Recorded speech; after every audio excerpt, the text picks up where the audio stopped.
The member for Bass.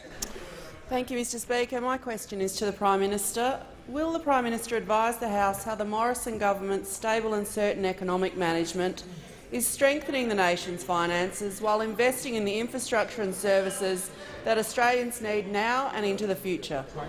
The Prime Minister has the call. Thank you, Mr Speaker, and I thank the member for Bass for her question. Responsible economic management is about making the right decisions to balance the financial resilience of the country, investing in growth and ensuring that we keep the budget in good order.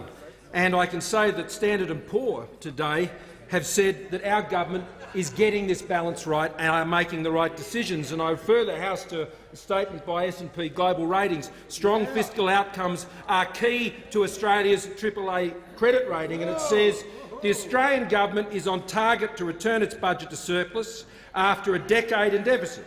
It says we believe Australia's outlook is sound and forecast growth of around 2.4% between 2020 and 2022. They say we expect growth to be supported by strong population growth, public expenditure, low unemployment, more policy certainty following the Commonwealth Government election in May, Mr Speaker, and stabilising property prices in Sydney and Melbourne. This growth, it says, compares well to Australia's AAA-rated peers. But they also note, Mr Speaker, that there have been growing calls for the government to increase fiscal stimulus. But it says if this fiscal stimulus involves substantial spending initiatives and changes the trajectory of the budget, then doing so could increase downward pressure on our rating and outlook for Australia. While spending initiatives are likely to support the economy, they're also likely to weaken Australia's fiscal flexibility to respond to future unforeseen economic shocks, Mr Speaker.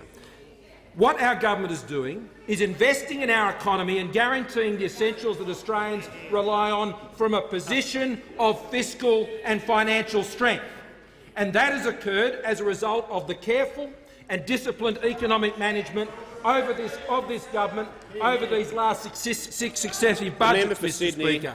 And that investment achieved without putting up taxes, investment achieved without driving the budget into deficit, investment that is now being undertaken as we reduce debt, Mr Speaker.